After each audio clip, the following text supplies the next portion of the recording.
Live presented by Manscaped. Tonight, another edition of Knicks Weekly, the weekly recap show where we cover the week that was for the Knicks, the good, the bad, and the ugly. And we're going to kick it off with a special guest. He's been a regular here at KnicksFanTV. I thought he forgot about us, but he actually answered my messages this morning. So I'm grateful to have him back on, returning to the show, covers the Knicks for the New York Post for a number of years.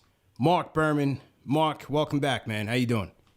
Hey, CP. No, I have not forgotten about you guys at all. And you do a great job with the show.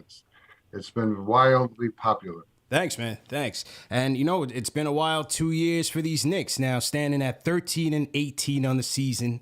A lot of, ups and downs, injuries now, COVID protocols, and now we have ourselves sort of a rotation issue. You know, Kemba Walker, the hometown kid, we get him on a low-risk move. Comes in here, and he gets jettisoned to the bench after about 18 games. Now, due to all the injuries, he comes in, starts against Boston, a 29-point outburst against the Celtics. What do you make of the whole Kemba dynamic? You came out with an article yesterday, the day before, about Kemba and Thibs kind of being on the outs. Where do we stand with Kemba right now? Well, at practice, Thibodeau indicated against Detroit that Kemba would probably start. It looks like Derek is a game time decision, but I'm not sure if he's ready. So Thibodeau is ready to go back to Kemba, but that might be it. I think once Derek is back in full capacity, I think Kemba is not going to have a role. I didn't get a good vibe after that game. I felt there was tension.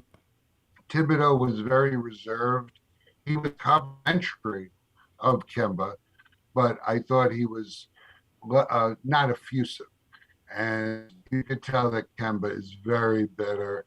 He's been trying to say the right things, but too much came out saying, I know I deserve to play. And when we asked him, does he want to be here in the future? He says, I want to play, which basically is saying if Thibodeau has no role for him, he wants to be moved. But right now with this COVID craziness, I don't know how you trade him. You need him as a depth piece, especially now with 6 positives. I don't know if anyone's coming back for the Detroit game. They're going to have all 6 guys still in protocols.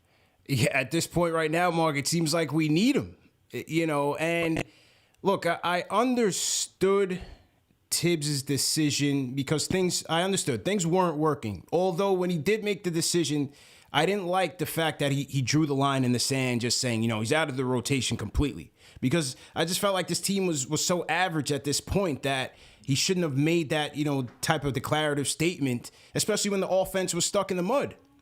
And we needed an effective point guard play. We needed a scoring punch, and I still thought he could give us that. So I just didn't like the way that the organization had handled it. Do you feel like, Kemba was kind of forced on Thibs, like it was more of a front office's decision rather than Thibs kind of co-signing it? Well, that's definitely the way it's looking like now. I wrote maybe a couple of weeks ago that the analytics department had influence in this signing. Although his analytics weren't too great last season, but I was told that they had an influence. Thibodeau doesn't like small guards, but you hit it on the head when you said it was such a severe move with Thibodeau. If you recall last season, his big catchphrase when he took someone out of the rotation, he used the word situational. Situational, yeah, right. Well, with Kemba, it wasn't situational. It was he's out of the rotation, meaning he's not playing. And it took 6 COVIDs and the Rose ankle injury for him to get in there. I think in Houston, I've been watching Kemba on the bench quite a bit to see his reactions. And we were close to the bench in Houston. And I could see he was cheering a little bit, but he was definitely less emphatic on the bench. That was a kick in the gut to him. All those guys were out, and he still didn't go to Kemba. Listen, it worked out. They won the game. Miles McBride played all 24 minutes in the second half. But Kemba has a big ego, and he should have played a few minutes. Yeah. Miles did great, but it hurt Kemba, and you could tell after the game in Boston that Kemba has been disrespected. And I asked him point blank, have you spoken, as Thibodeau explained it to him? He said, no. Have you talked to him about it? No. Are you confused? And he was like, it is what it is. And then he raved about Johnny Bryant, the assistant coach, who has, worked out with him and talked to him and been in his ear. So Thibodeau said today, I talked to the team as a group. I'll talk to a player individually if it's appropriate. And apparently it hasn't been appropriate.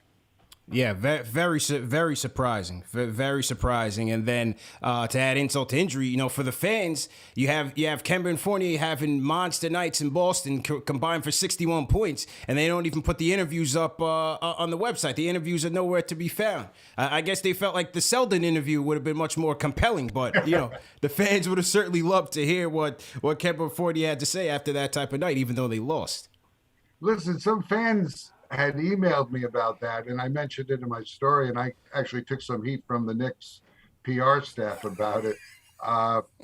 Listen, Kemba, the post-game interview wasn't something that I'm sure the Knicks would want all their fans to see. When he's asked, you want to be here? And he says, I want to play. Yeah. So, and Evan Fournier was very complimentary of Kemba. And, Evan has always been, from the very beginning of this demotion, Evan has always supported Kemba when we've talked to him. The only person that seemed very enthused about Kemba's benching was Julius Randle. I remember that first day, Julius said, we're going to have more size and we'll be able to switch more. And I think you're going to see this team really come together and click. It was quite a statement. It didn't happen. Yeah. But you could tell that Julius was looking forward to life without Kemba because he was struggling and maybe he thought the chemistry with Kemba wasn't correct. And that's my next topic. And salute to everybody in the chat. Once again, hit that thumbs up button for you boys. We're talking to Marc Berman of the New York Post. Julius, All-Star last year, most improved player. What we feared would happen has happened so far this year, and that's the regression. Percentages are back, shooting 34% from three compared to 40 last year, 34% from the mid-range, shooting terrible. Wide open three, shooting under 25% from wide open three, was shooting 40% from wide open three last year. And then the body language, Mark, just seems off. You cover these guys at home and on the road. The body language seems off. He's arguing with the referees. Defensively, he's having lapses because of that. What do you make of Randle so far this season?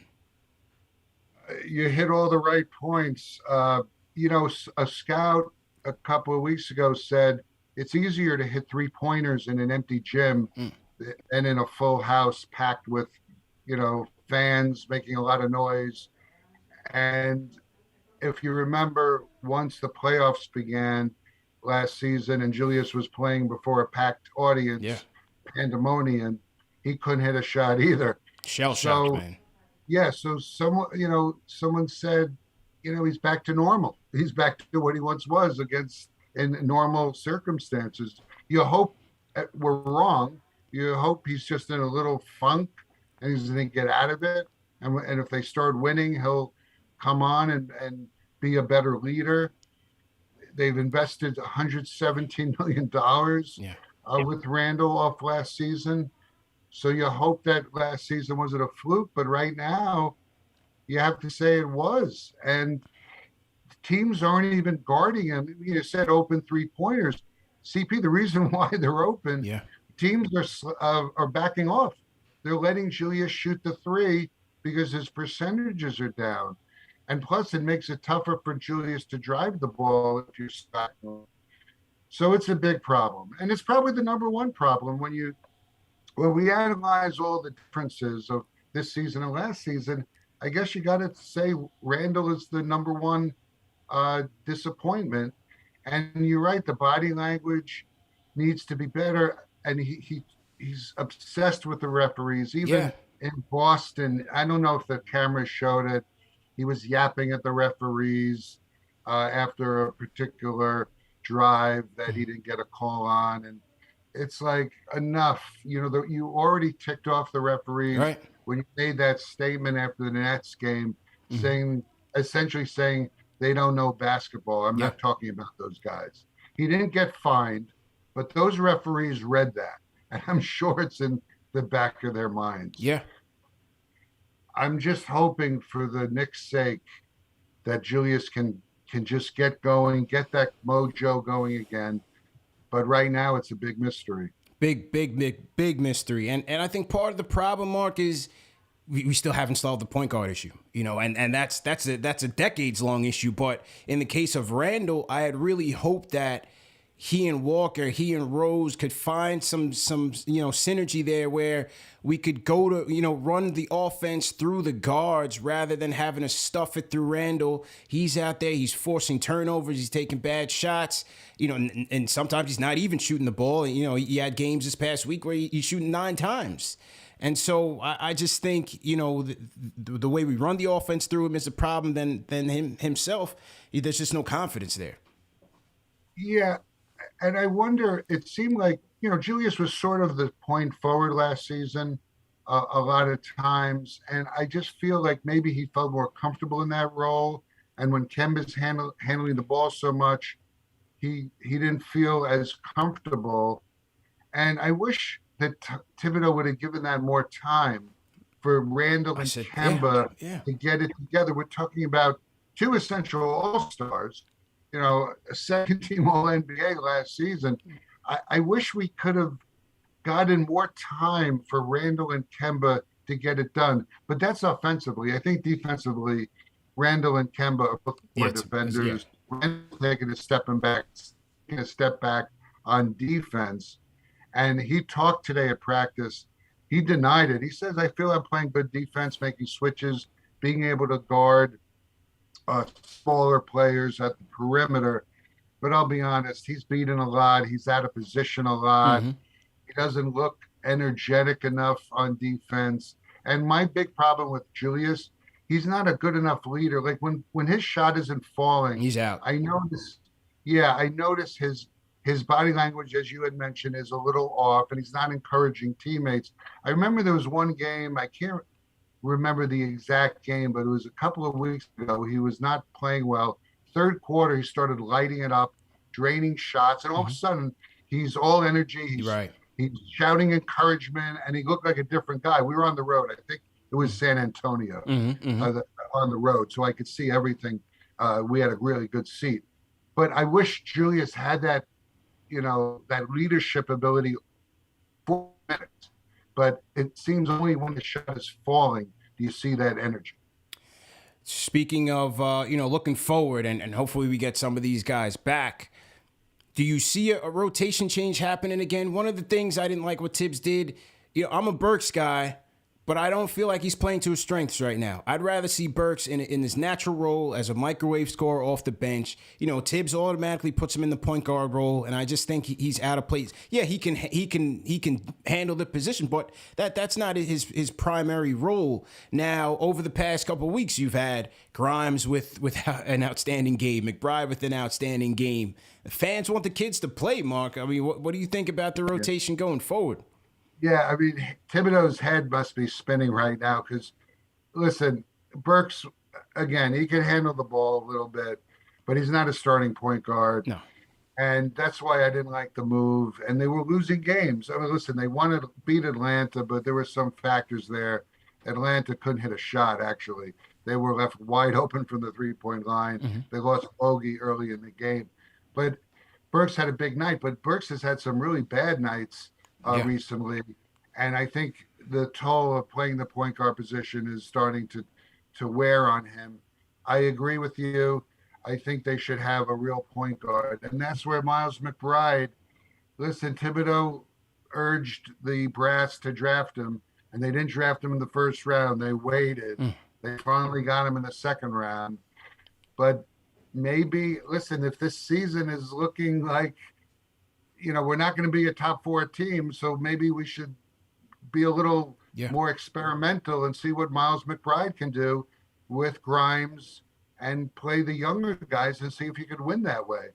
Miles is a terrific defender, and Thibodeau loves the fact that he picks up his man before half court and is harassing him the whole time. Tremendous energy. He played the whole 24-minute second half. I wouldn't be surprised if at some point when everyone's healthy, Miles McBride inherits the starting point guard job and Derrick Rose comes off the bench. I would not be surprised at all if that happens because that's how good a defender Miles is. Tenacious defender. As you said, he's picking up from 94 feet.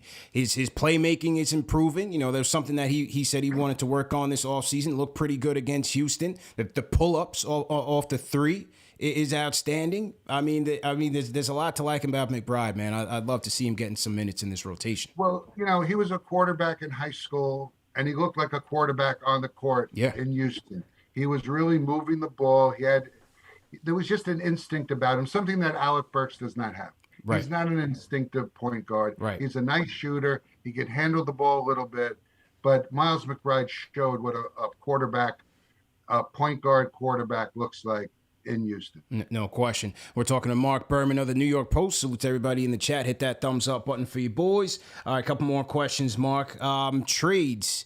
Do you see them being buyers or sellers at the deadline? You know, Turner's out there. That's a target a lot of people like. I don't see them going for any blockbusters, Lillards or Simmons or anything like that. But what are you hearing as far as trades?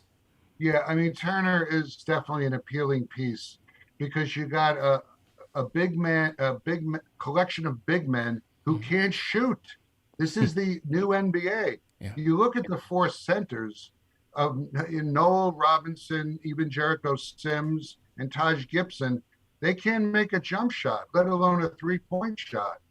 Miles Turner is a pretty decent three-point shooter. He's a good interior defender. He can block shots.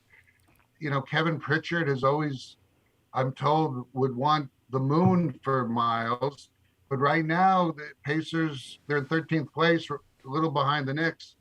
You know, I think Pritchard wants to break up this team. So the Knicks have a lot of assets. So maybe they could put something together for Turner. I think that would be one of their top choices. We've written about Eric Gordon.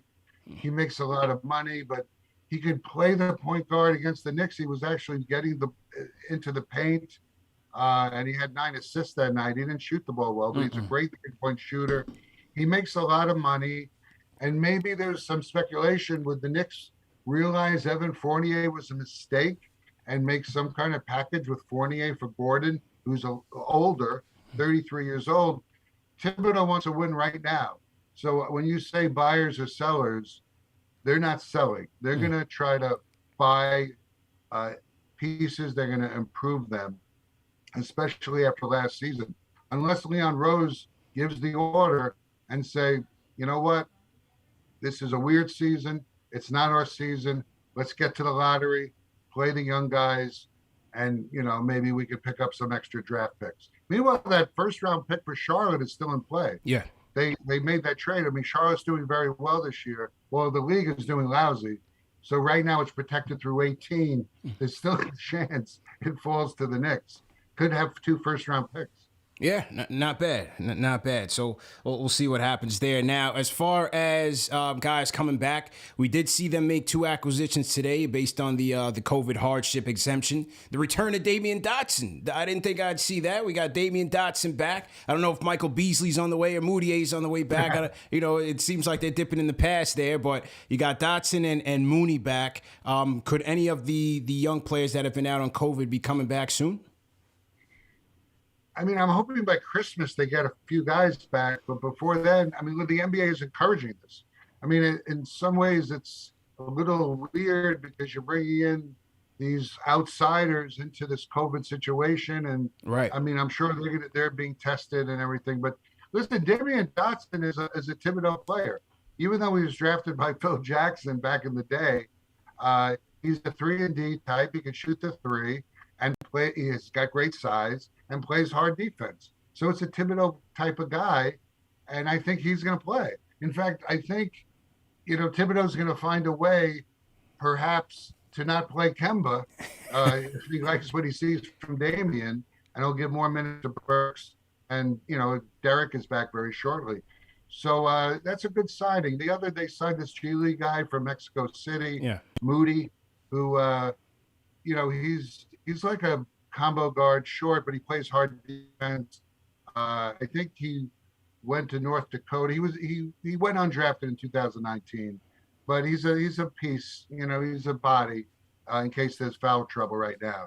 But I think Dotson could play. I think he's going to get some minutes right now until the guys get healthy. Yeah, better option than Wayne Selden. I'll go with Dotson over Selden any day. So, Wayne played good defense the other night. He's just a terrible offensive player. Yeah. I mean, the bench scored 3 points. Yeah. 3 points. The strength of the team, the bench, scored 3 points. Selden going scoreless. Last question for you. They've got to be kind of down on the return on investment from their bigs this year. I mean, Noel hasn't been good. You signed him to a 3-year, 30 deal. Yes, it's a 1 year is the last year is a team option. You have Mitch, who he's not really taking that next step that you're hoping to take, and it's a big year for him. It's a contract year for him. So what do you think they stand on their two centers right now? Yeah, it's been very average. Mitchell, he bulked up, but he got slower. And again, it's just so unfortunate. The guy, even we see him in practice, not practice, but before the game, hoisting jumpers, and he misses most of them. He has no confidence to shoot a jumper, and he's not going to shoot a jumper. But I've been disappointed in that they haven't gotten the alley-oop connection with any of the point guards this year. And I thought they would. I thought that would have been a plus, man. Yeah, Kemba and him, or Derek and him, quickly will find Mitchell once in a while, but he should be getting these alley-oop lobs. He's not a great pick setter, fortunately, in the pick and roll, but he's been disappointing. And Noel, he's such a poor offensive player. He's a pretty good defender, but I think Thibodeau has overrated him a little bit. He was a lot better last season as a rim protector. Mm-hmm. He was playing for a contract, and he's been hurt a lot, so he hasn't gotten any rhythm. He's been a big disappointment, and that contract does not look good. So giving Mitchell a contract extension at this point seems a reach. Let him go to unrestricted free agency and see if he can sign him if you want to sign him. I didn't like that, man. They could have got a guy like a JaVale McGee for way cheaper, but it's neither here nor there. But the point guard that did find Mitch in Houston, that was Deuce McBride. So maybe we'll get to see that a little bit more, man. And anything you got on the pipeline working on this week? No, not really. I mean, listen, they need these 2 wins. They're playing Detroit and Washington. I think you mentioned 13-7. The 13 and 17 now, not 13 and 18. Yeah. Unless you already have predicted that the Knicks will lose to Detroit. No. I hope not, man.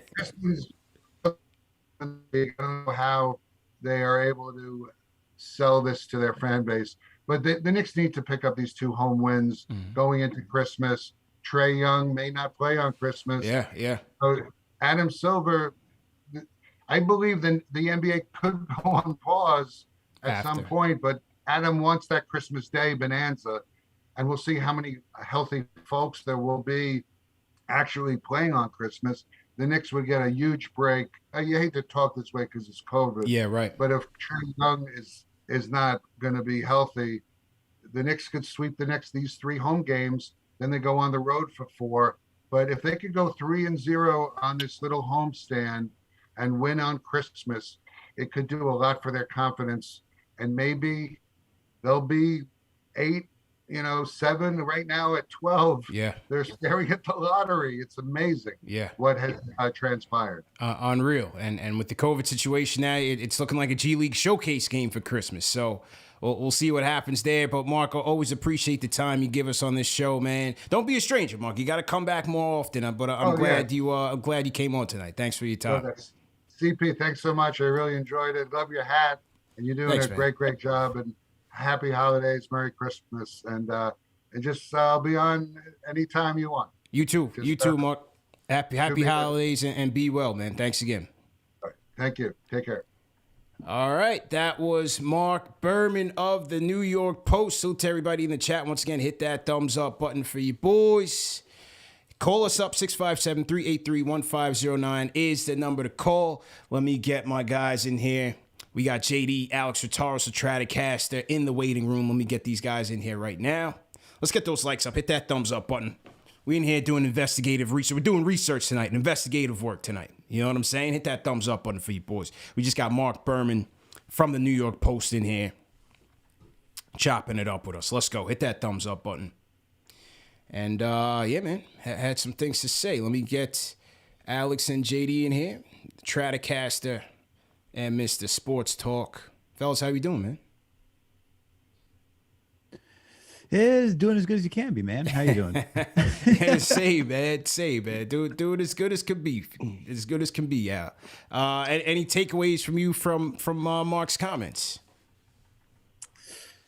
I mean, I guess what everyone's talking about in the chat specifically is Randle. I mean, Randle's energy and his demeanor amongst the team. I thought it was interesting that Mark pointed to Julius's just kind of upbeat tempo with Kemba's benching, and looking forward to having more size on the court.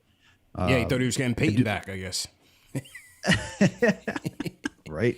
But I do agree with Mark, though, that I wish Kemba was in there a little bit longer because as we saw during the Boston game, man, he could still score. He still got some moves. Maybe it's due to a lot of rest, but I still think there's something valuable there in Kemba.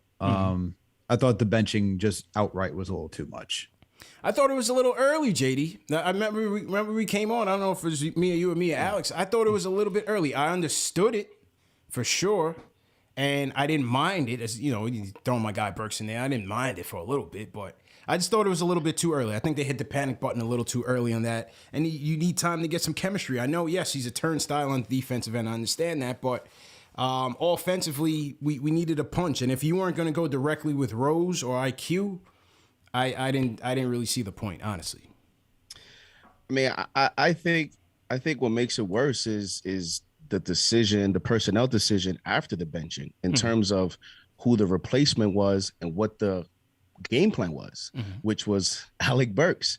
You know, and I think if you would have done that move and it would have been McBride, it would have led to like some of the young guys playing. Derrick Rose would have started from the get-go. I think then the move doesn't look so bad because it shows a proper game plan, whether it's pivoting to the young guys or going with your best veteran option. But I think going to Burks and then thereafter, as Marc Berman stated, you still were losing games. Now it actually gives more leverage to maybe you wait, maybe you pulled the trigger too early on Kemba. So I don't necessarily think it was the wrong move, right? Just because I know that everyone is talking about the effect that it could have had offensively if you would have stuck with Kemba. Maybe they would have had more rhythm. But you've seen games with Julius, like that Charlotte game, where Kemba had a great offensive game and it still wasn't enough for us to be, to get a W. So I just think that in the end, the defense, and it's not to make it all on Kemba, but I just think everyone is playing bad defensively. Everyone on this team has taken a step back. And, another point for me was with Julius, it was an outstanding interview, a lot of gems, I think, in there. Julius continues to be the topic of conversation here. The leadership. I was very disappointed to hear that, CP. And when you hear things like, that he in a way you could say endorse the move, maybe that's the issue with him and Fournier in terms of having on-court chemistry, because we know that Fournier is a big supporter of Kemba.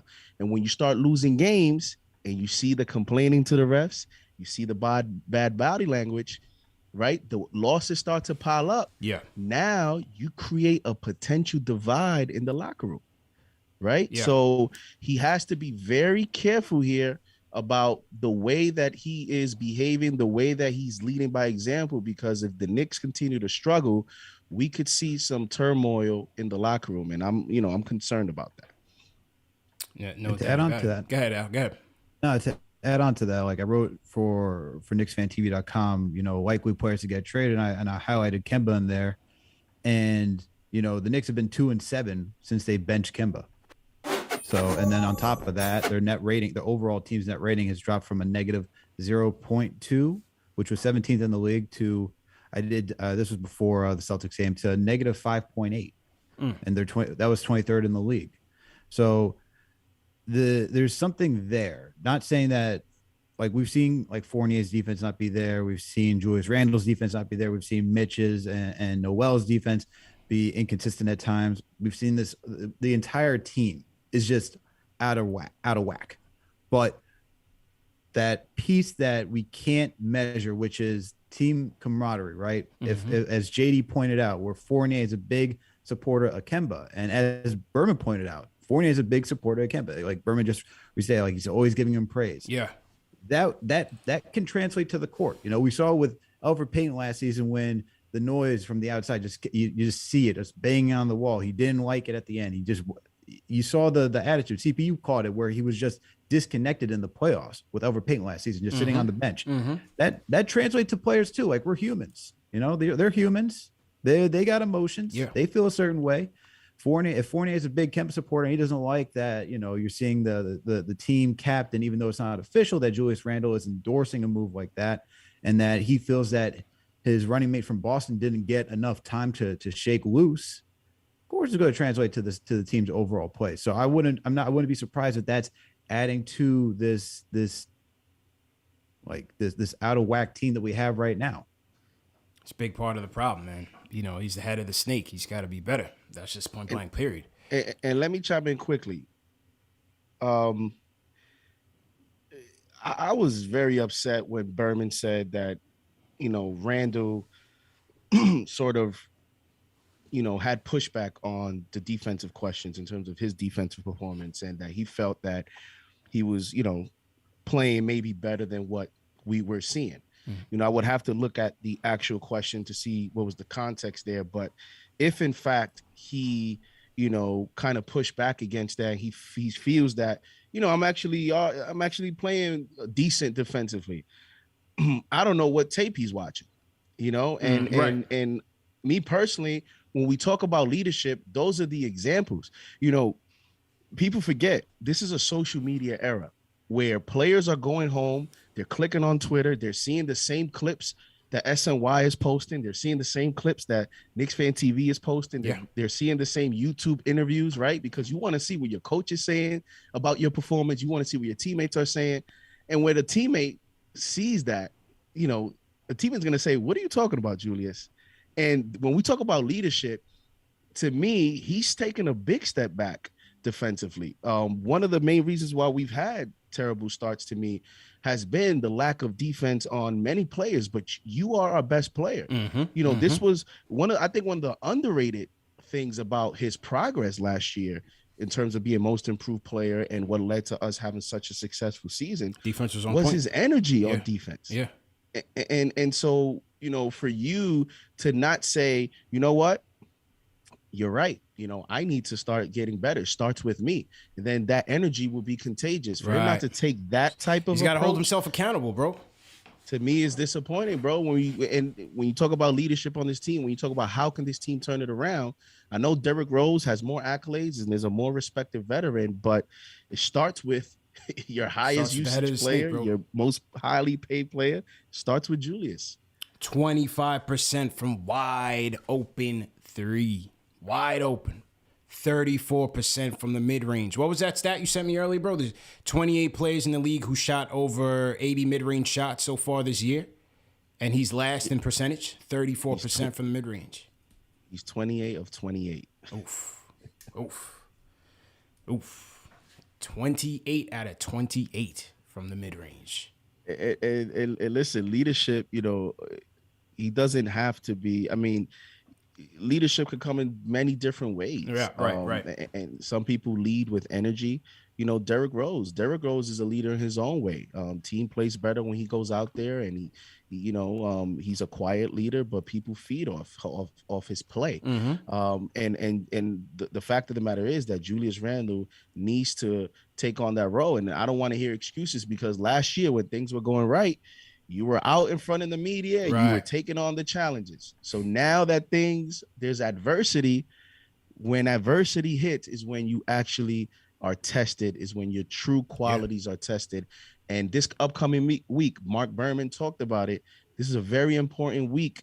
You have 2 games at home leading into that Christmas game. The Knicks must gotta catch up, man. Gotta catch up. Let me hit the reset button real quick, then we get into a weekly recap. Salute to everybody in the chat. Once again, hit that thumbs up button for you boys. Let's get those likes up. Knicks Weekly recap show, the show where we recap the week that was for the Knicks, man. The good, the bad, and the ugly. You heard from Marc Berman earlier. We went through everything, man. Kemba and Thibs, Randle, trade scenarios, lineup changes. We went through it all, man. So if you didn't catch it, you could always rewind it. Remember, the show's also available in audio podcast format, so you can catch it on all the major podcast platforms. And what else? Who saw the interview with my guy Elite? Shout out to Dreamville producer Elite, producer of many musical acts, Jadakiss Styles, P. J. Cole, Ari Lennox, Boz, diehard Knicks fan. He said he's gonna call in one day. He said he's in the community, he's in the chat, he's in the Discord. So shout out my guy Elite. Make sure you guys check out that interview after this show if you missed it. All you guys, all you aspiring musicians, or aspiring to do whatever with your dreams, man. It's a good story on perseverance and determination and staying the course while you pursue your passion. So definitely check out that interview with the Elite. All right, fellas, let's do a quick thoughts on the week that was, and then we're gonna get to the phones. 1 and 2 in the week. Knicks celebrated Stephen Curry in style by him breaking the record on him. So that was a dud. But then we saw they went into H-Town, found their groove. Obviously, that was the McBride game. Saw some good things from Quick and Mitch in the fourth quarter. Fournier finally, getting aggressive against that team. And then, obviously, they go into Boston. Tough loss there. But, again, you saw the Kemba game, 29 points for Kemba, 32 from Fournier in a tough loss there, man. JD, I'll start with you. What were your thoughts on the week that was? The week started positively because, even before that Golden State game, you had the Milwaukee game that, although it was a loss, revealed the performance of Grimes. You had a good fight against Golden State. That was McBride's game. But it's just a funny week to evaluate, CP, just because of everything that's going on around it, So I think, at this point, you lean on the veterans and you look at who didn't perform well. And it continues, to be, Julius Randle. It continues to be your center position between Noel. Mitchell Robinson averaged 6 rebounds this week in his last 3 games on 22, 23 minutes. Can be averaging 6 rebounds in 23 minutes. You have to give me more. I just think the thoughts are the continuing questions: the health of your centers, the leadership of your best player, but on the positive end, you're looking forward to some of these guys returning, hopefully late this week, and maybe they can turn it around. I think for me, Al, my takeaway, obviously, and yeah, if we want to dip into Sunday, because we did talk about Grimes last Monday, but if you want to dip into that, we could talk about, the promising play of our rookies was certainly encouraging.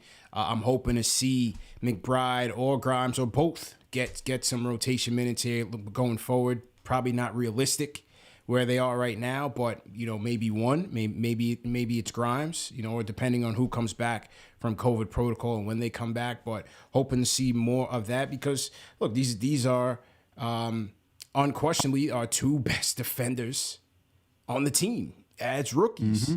These are Thibs guys, and so he's got to find a way to get his guys in there. There's just no way around it. And McBride's game in Houston was an eye opener, man. For sure. And, McBride and Grimes, even Emmanuel Quickly, those are probably the top 3 guys I could say from this past week. Sure, we talked about Grimes on Monday with the 27 points, but just his tenacity, his ability to jump the passing lanes, how he's fighting around screens, just his overall engagement from start to finish in that game. You just can't overlook that. And then Miles McBride, we're asking for a point guard.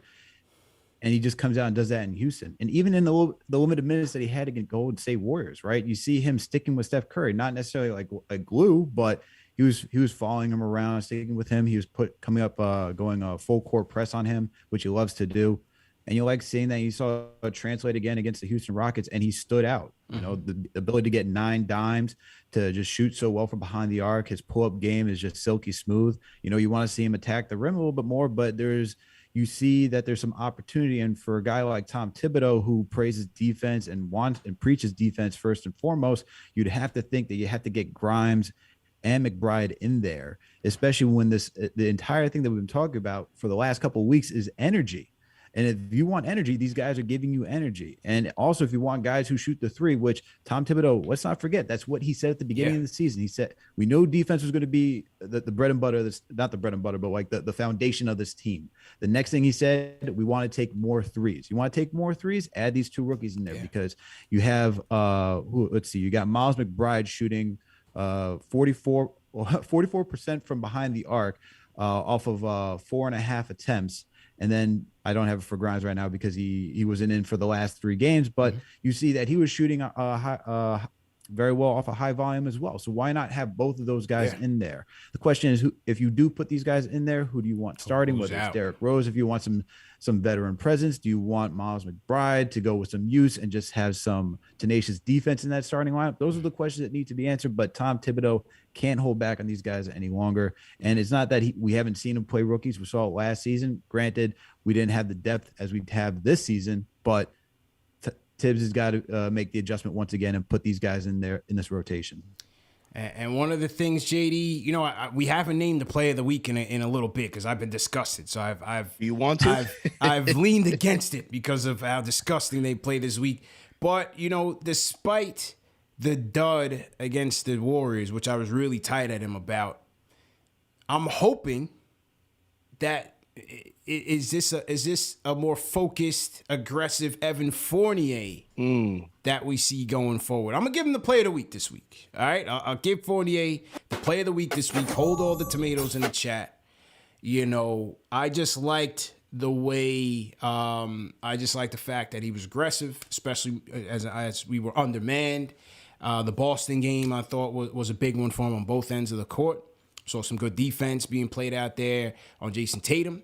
You saw him playmaking out there, which he has the capability to do. I mean, he's been doing it his whole career. He's been in the 60s, 70% in assist percentage his entire career. He has the ability to play make. Again, is the whole Randle issue impacting his role and him being comfortable in this offense? I hope that, you know, the team and Tibbs, Johnny Brown, I hope they see something there where we're letting him control, you know, giving him the ball a little bit more and taking it out of Julius's hands. Yeah, it's funny. You segue right into the player of the week.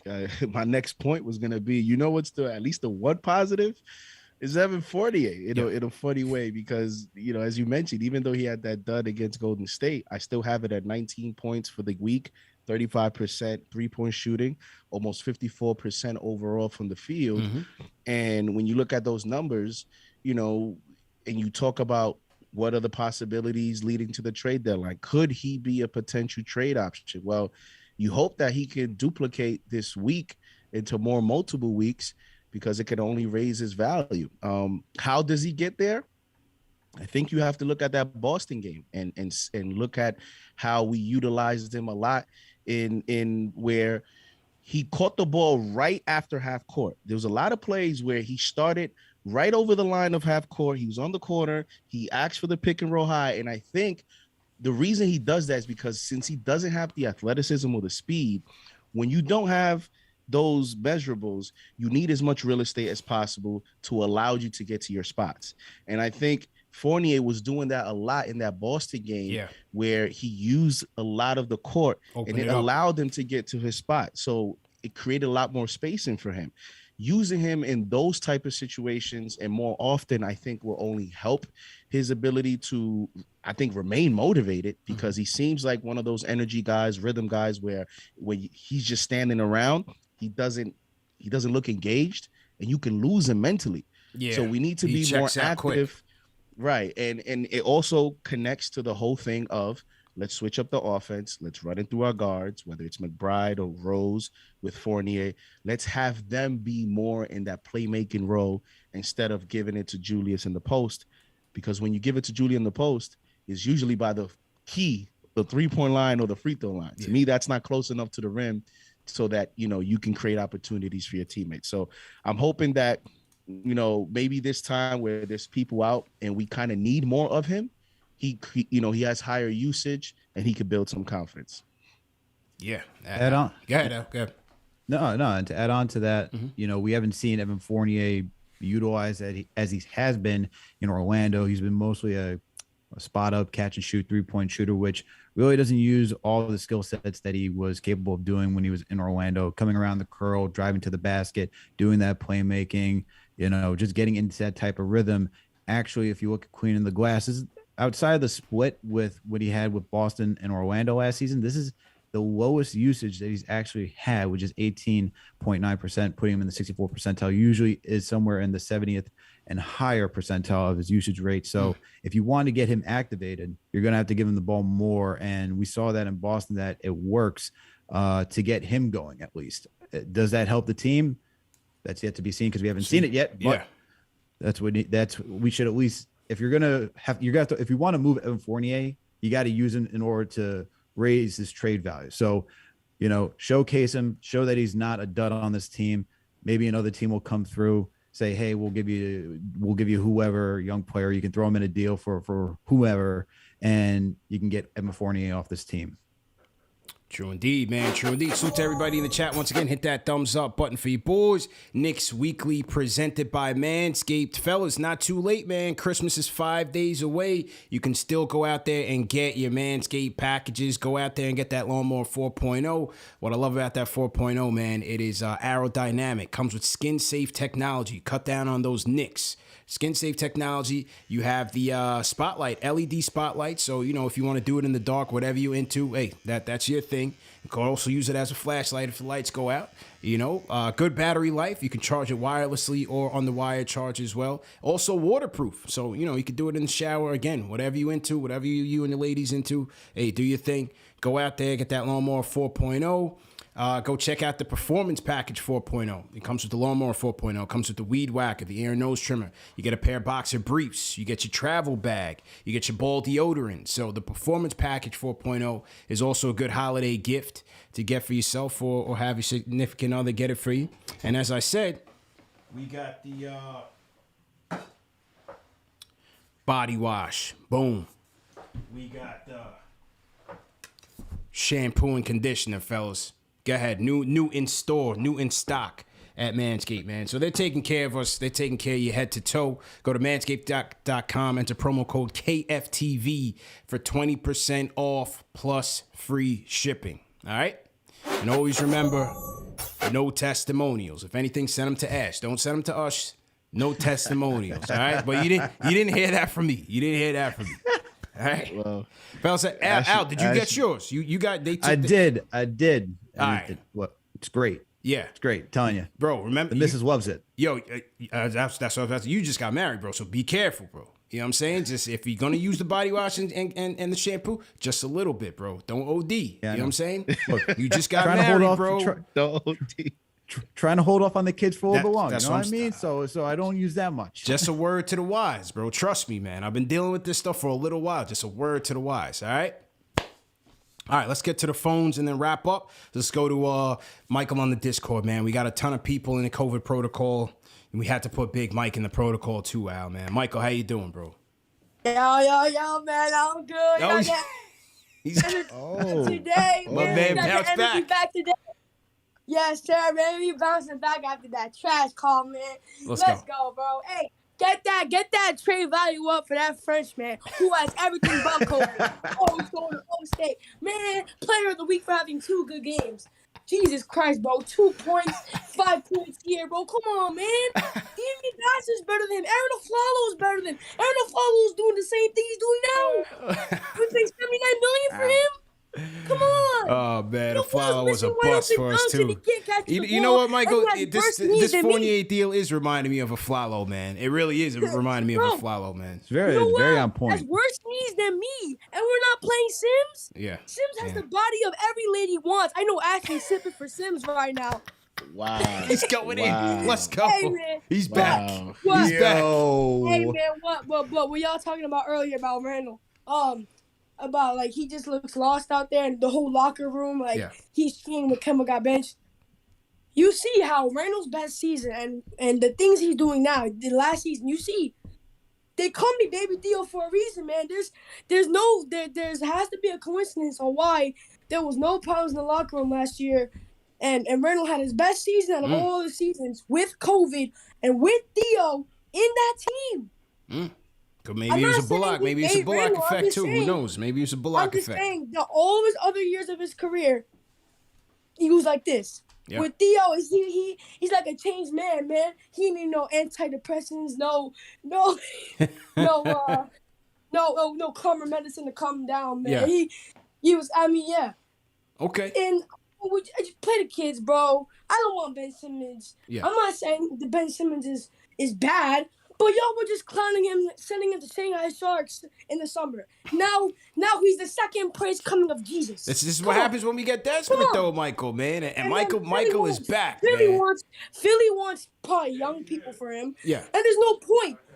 Ben Simmons is gonna do what Randle's gonna do, probably better. And what are we gonna do when we get Ben Simmons and he's choking? Tobias Harris and Joel Embiid on his team. Right. We don't have Tobias Harris and Joel Embiid on our team. Let him know, Michael, man. Appreciate the call, man. He's back. He was in the protocol for a day, man. Michael is back. He's got bars. Came at Ashley sideways. I loved his energy tonight. Throw some fives in the chat for Michael tonight. Came with that heat rock. Let's go. Looks like he got 2-3 consecutive negative tests. Yeah, he's ready. He's ready to go, man. He's ready to go. Man came out like MJ during the flu game. I'm telling you, man. Michael came out ready to go, man. Yeah, you know, everybody go get Ben Simmons. And then what are you gonna do when Ben Simmons chokes and flops out? What, year 2? Oh, let's get rid of him. Let's get him a bad age. He's not doing nothing. Yada yada yada. Yo, he came with his A game. Look at the bullet points. What about the comparison to Aaron? That was great. Man, that was a great comparison, bro. That was a great comparison. Sims is the body that women want. He said Ashley simping for Sims. Let's go. That's his point for why Sims should play. Yeah, straight up. Of that. Oh man, shout out to Michael, man. Definitely needed that energy. Salute to the super chat. Salute to Rick Pennington. He sends a super chat. He says, "Thanks, Mark. I'll refollow your petty ass, Knicks Nation." Yeah, Berman's my guy, man. Berman's been on the show like 5 times now. You know, he never ducks the smoke. As he said, he doesn't block anybody on Twitter. And I don't understand why people have an issue with him. Berman's my guy, man. You know, he gets real petty on Twitter. I like that. I like that energy, man. He's never afraid. He doesn't pull punches. You know. Berman don't pull punches out there. You gotta love Berman. He'll post an article. He'll tweet it 4 times in one day with different titles. All subliminals. He's taking shots and everything. Yeah, man. Taking shots. Yeah. Pulling out the wooden spoon, stirring that pot. Yeah. Man. That's how Berman gets down. Shout out Jabo7. He says, how interested are the Knicks in Ben Simmons? Okay, well Mark's gone. He didn't mention it on while he was on, so I don't think it's that high. Russell Whiskey, $5 super chat. He says, question for Mark, will Deuce McBride be a great point guard or the greatest point guard? Shout out to Russell. I did see that when I was at the View Box, so that's why I didn't read it right away. King Mav sends a super chat, says, Mark, everything you said about Miles McBride is exactly what Ben Simmons brings to the table. Defense and his ability to control the floor. Now everybody wants this guy, man. The guy choked on the biggest stage in front of his home crowd, and they want to bring him to New York. I don't understand the fascination. He's an elite defensive player. I understand the skills. He's got skills. Buyer beware, man. That's all I'll say. Can we just stop? Hold on. We're comparing Miles McBride, who's willing to shoot and is a jump shooter, to a guy who doesn't even want to shoot. Yeah. I just said that Miles McBride shot 44% from 3. Ben Simmons wishes he could sniff that number. Yeah. Let's calm down.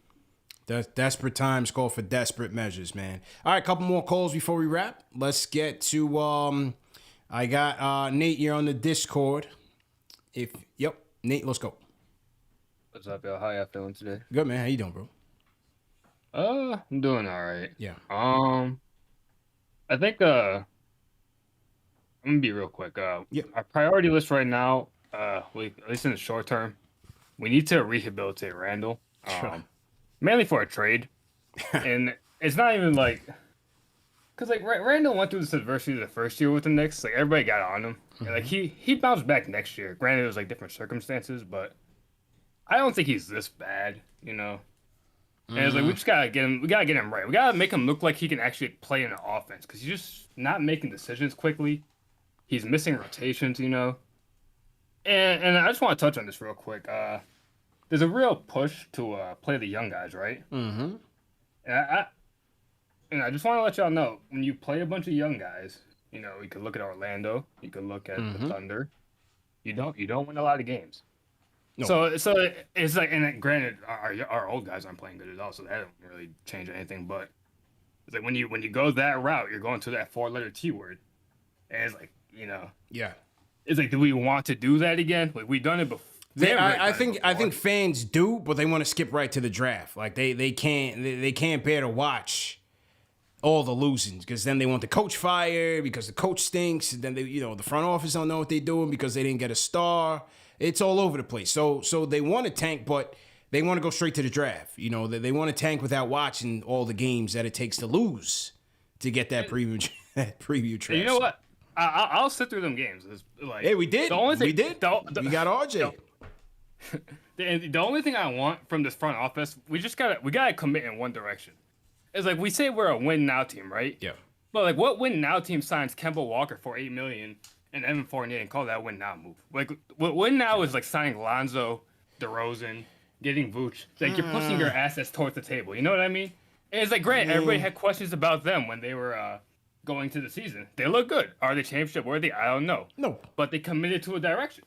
And it's like, people are excited to see the Bulls. And I just want to see something with the Knicks. Like, if you want to play the young guys and tank, go ahead. It's like, do something, you know? That's really all I got. But, like, you know, it's just commit to a direction. I mean, I think, you know, and putting my CAA hat on, I think they tried to improve on a 4th seed playoff team.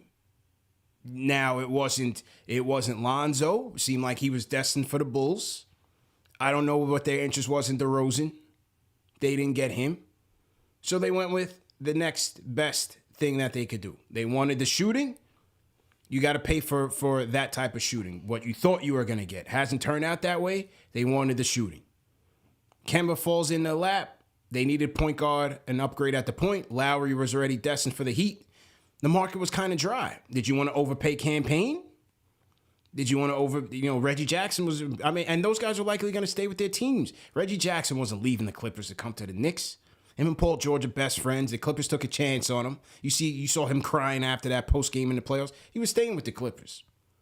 So where else were the options to upgrade this team? It wasn't a great free agency class. Didn't we agree on this, fellas, that it wasn't a great free agency class? Yeah, there wasn't a lot to be desired in this free agency class.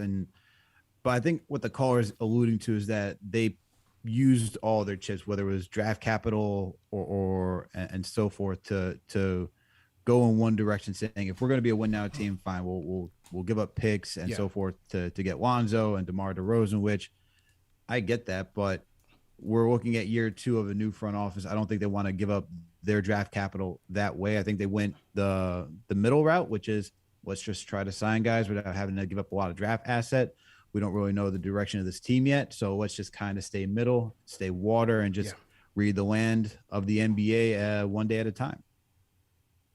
I mean, I think the same way that, you know, they drafted Obi because they didn't think Randle was going to have that year. He had that type of year, and I think they might have bought into it. They did. And then now he's not having that type of year. He's no Zach LaVine.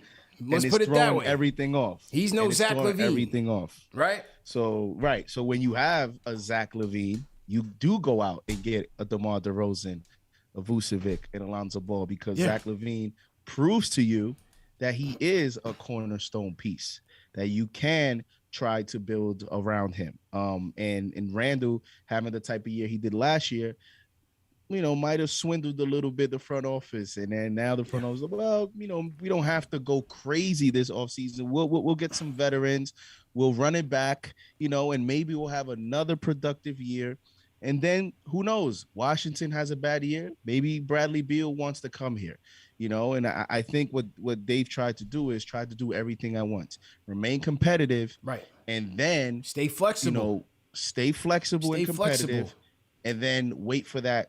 Because if you flat out rebuild through just the draft, at some point, maybe some of those draft picks that you draft, you're gonna have to trade anyways. Because to win a championship in this league, you have to get one of those best players in the league. Yeah. You just have to. Bulls ain't winning no damn championship, man. You know, the Lakers would, if LeBron doesn't go to the Lakers, who knows, the Lakers will still be rebuilt. Right. You know, so unless you get one of those best players, you know, it's just tough to build a championship team.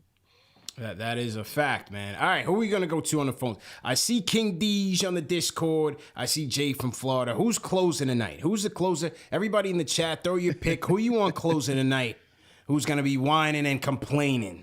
You know it's going to be a Debbie Downer call, one or the other. Now, King Deej, he tried to come at me the other night, Al. I don't know if you missed that. We had a little impromptu battle of the fans. We had a little airing of grievances. You know what I'm saying? He claimed he was coming through with the AR. He really came through with a pea shooter. And I had to dismiss him quick, fast, and in a hurry with false equivalencies and all of that stuff. You know what I'm saying? Between Randle and Blake Griffin? Yeah, the whole Blake Griffin argument, completely ridiculous. Completely ridiculous. That was pretty close to Fredo and Ari, man. It was a heated battle. Yeah, that was good. It was very heated. Yeah. But that's what we want. We don't want to show we're all agreeing and kumbaya. Now, man, let's go. But just bring your facts. I agree. But he came with the pea shooter. I was expecting him to come with the chopper. He came with the pea shooter. Oh, throwing shots. Yeah, just a little bit. Just a little bit. You heard that, King Deej? King Deej is waiting now. Now he's gearing up. You know he's gearing up. JJ from Brooklyn. JJ, what's going on? Yo, what's good, fellas? What's How's everyone doing tonight, man? Good, man. How you feeling, bro? Doing good, man. Chilling. First, man, I just wanted to ask you guys. I feel like with this front office, right? I feel like we go for names that we think are just going to bring us those big names. We did it with Phil Jackson, right? We thought he was going to bring in that star or those stars. I feel like a part of the reason why we hired Fizdale as coach was because of how close he was with LeBron and D-Wade. We thought he was going to bring those guys here possibly. And now I feel like, I know it's still early. Maybe there haven't been huge names out there yet, but I mean, this front office, this is what they give us, a huge deal to Randle and a big money deal to Fournier. They didn't even go for DeRozan, who got like the same type of contract Fournier got. So I'm just like, are we duped again? Did we just go for the names that are just that we think are gonna bring us the big names when that hasn't worked for us yet? Maybe we should just go for the basketball minds. You know, I feel like Brock Aller was a guy that I really give a lot of the credit for in the draft. Walt Perrin, the draft guy. I feel like he really was a big part of why we got Grimes and McBride. I was happy when we got him from Utah because I knew how good he was. You know, his draft history was. I feel like, he really had a home run for us in this draft. And I'm just concerned about this front office. Are they actually going to bring us the big names, or are they just going to have us? But let me ask you something. Why is everybody crowning the Bulls like they won the championship or something? Why? Like, I don't know. Why is that the first example? Everybody points to. Why is it the first example everybody points to as if they're going to win a championship? Yeah, probably not. But Lonzo and DeRozan, a lot of people want Lonzo. He's been 42% from three, playing great defense. I've been watching some of the games lately, and they give us Fournier and a pretty washed up Kemba. Like, we hired these guys because they're heavy hitters, right? And this is what they give us. You know what I'm saying? And last thing, and then I'll let you guys go, is my concern is right now is that our top three players, Mitch, come into the year, Mitch, RJ, and Randle, and all three are regressing. I know I'm now known as the RJ hater, which is it's all good. I'm going to be right in the long run. But they're all regressing. The thing with Mitch, what he was so good at was defending on the perimeter. Remember, a year or two ago, he would block point guards shooting on the perimeter at the three-point line. We don't see that anymore. With his weight gain, what he did best was be able to switch on the perimeter, guard smaller players. Now with the weight gain, I get it. He wanted to stop getting abused by those throwback heavy set centers. I understand that, but he's just slower now. He's not slow, but he's slower. He just doesn't have that same impact on the perimeter. Like, there's not many guys that are posting you down low. It's like it was kind of unnecessary to put on all that weight. Maybe a little bit, but I think he went a little overboard. But that's it, man. You guys have a great night. Thanks Appreciate it, man. Appreciate it. Appreciate it. Thanks. Everybody loves the Bulls. Everybody loves the Bulls. They're the regular season champions. 30 games into the season. I'll say this about the Bulls. I think everyone's forgetting that they traded assets to get that team that they had. They traded first rounders for Vooch. They traded a first round and 2 second rounders for DeMar DeRozan. They also traded a second rounder, and I forget what that guy's name is to the Pelicans. They did sign and they traded for all those players. Right. If we started trading draft capital after one season, everyone would be losing their minds. Right. People were losing their minds that they traded for a 19th protected pick. So they went all in for this. I'm telling you, you could put it on tape right now. If we would have done that, like what people don't see is Vucevic is having a career low in points. He's averaging 15 points this year. Last year, he averaged 21. DeMar DeRozan is helping that because DeMar DeRozan last year averaged 21 points. This year, he's averaging 26. And Vucevic is only shooting 3 less attempts on this year based on last year, but he's shooting 40% from the field. You know how old also he is? He's 31. You know, this is not a guard. This is a big man that's 31 years old. He's going to head into 32. They're not winning the championship this year. So now next year, he's 32. Next year, DeRozan is 32, 33. So that window starts to close. Yeah. You traded assets. Yes, they're having a great season this year. But when your best players, when your DeMar DeRozans and your Vucevic are, you know, DeRozan is 32 right now and Vucevic's 31. When they're almost at that tail end of their prime, that window becomes 2-3 years. And once you don't win in those 2-3 years, you know what happens? Everyone says, well, they did it, you know, just to be competitive. They didn't really win. And then what are you left with? You have to start over again. Start all over again. It doesn't not mean easy. that they're necessarily ahead. Everybody's crowning them 30 games into the season. Somebody in the chat said, I'm not hating. I'm just being realistic. Yeah, panic on everything, man. Just because the other team's ice looks colder right now doesn't mean it's going to stay that way. And we talk about age. If Vucevic and DeRozan were 27, 28, fine. But they are 32 and 31. Yeah. In the East, where you still have to give Durant and that core at least a year or two more, right? Like, you know, the Bucks ain't going nowhere with their core, you know. And then Lonzo, listen, I've said this privately. Lonzo's having an outstanding year from the three-point line in terms of his efficiencies and percentage. I don't think he would have had those same percentages in New York. There's an element to playing here, CP, that there's no meter on, you know, category. There's no stat.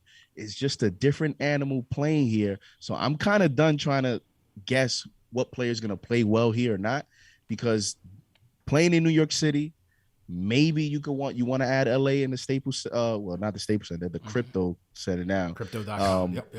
Crypto.com. You want to add that to it? Maybe Boston. Like some of these markets, a different animal playing there. So, yeah, no question. No question. King Deej on the Discord. King Deej, let's go. What up, though? Run it up. Listen, man. I don't like the thumbs up button, man. The 14 likes, 900 people. Come on, run it up. I gotta be more than that. You refresh. Gotta be more than that. 14. Maybe I gotta refresh. Now we're at 335, but it's still low, man. We gotta get up to at least 1,000. It's 900 people in here. Hit that like button. Hit that thumbs up button for you boys. Let's go. CP, you know what I mean? That's what family do, man. I'm not right. You're not right. Who knows? I don't know. No, I'm right though. I'm not right. I don't know, but I'm just seeing it how I see it, you know. To each his own. But what I want to talk about is what you were saying with Berman, and Berman kind of struck me with the Randle Kemba situation, because that's the dynamic that nobody's really talking about, that I kind of want to just talk about tonight, because I like, you got Detroit and you got I mean, if you lose these games, then Debbie Downer season is in full bloom. Should be full bloom mode. But the big dynamic I want to talk about that nobody wants to talk about is, like, these kids, they don't look up to Randle. Like Kemba said it when he got benched. That interview was very telling. He said, "There's kids that's here that look up to me and see how I'm gonna handle this situation." And I mean, Thibs, I love you, Thibs. You're still the pick that I wanted, but this is Minnesota all over again. I mean, you're lucky Kemba's not going full blown Jimmy Butler up in here, because I mean, if nobody could tell me nothing, man. If Kemba goes on with Obi, Grimes, McBride, RJ, like if they do a practice starting five against whatever team that Randle's up against, it could get bad. So I just wanted everybody to listen to that point about what Berman said. That Randle Kemba dynamic, that could play a big part in how these kids look at it. They already feel jaded. All these kids feel some type of way. You heard my boy McBride. He sounded like he was kind of mad, like, hey, I've been here. Like, they're just now looking at me. Obi in Toronto, Obi in Brooklyn, when KD scored on him and it was just one score, it was just one shot. He didn't even put the ball down. So it's just a weird dynamic, man. I worry that it don't go left, because I keep on saying, if you look at the East, the way everybody's ranked, I don't got any changes. I got it in that same position, that same order, that same pecking order. So I just want to see. I think honestly McBride should start. Thibs probably not gonna start him. Yeah. So if it's not McBride, then it should be Rose. But I don't know what Rose's health is. So we're in a bad place, and I don't know if people want to come to grips with it. I'm not talking about just for this season, because I never thought we were gonna win something this season. Mm-hmm. But this is melting down fast, and it's melting down in the opposite way. So when I say trade Randle and all that, I'm not talking about this year. I'm not talking about trade deadline. I'm not talking about February, but I'm saying eventually they got to decide. You got to pay RJ next year. Eventually you got to pay Quick and Obi. We're already, you know where I'm at with this Mitch conversation. You got to pay him right now. Yeah. So we in a tough scenario, and I don't think everybody's understanding that. We in no man's land. That's what I like to call that. When you got to pay the kids, but you got the vets that are in the way. I think no man's land is, in cap hell with no assets, and you got a 500 team or a mediocre team. You're right, and that's the crazy part. CP, JD, Alex. The crazy part is this organization is really good at drafting. Since they came here, their draft record A1. Now everything else is kind of up and down, but when it comes to these draft picks, they hitting on them. So that's why I'm not trading no kids. I'm not trading no picks just to make Thibs and Randle happy. I'm not doing that. I seen that in Minnesota. So that's the they one just got to positive. stay the course, man. Stay the course. I know it's a whole different panic, but when we talk about trading Randle, it's not panicking for this season. It's panicking for the future. That's what I be talking about, man. And I'm not saying trade Randle for Ben Simmons, but eventually you got to make a decision. That's all I was trying to say about that. The Clippers made a decision. Whether it was right or wrong, they made a decision. They owned up to the decision. At the end, at the beginning, I understand it's two different careers, but they owned up to it. That's all I wanted to say. But let's see, man. Free the law firm, man. Free the law firm. McBride's and Grimes.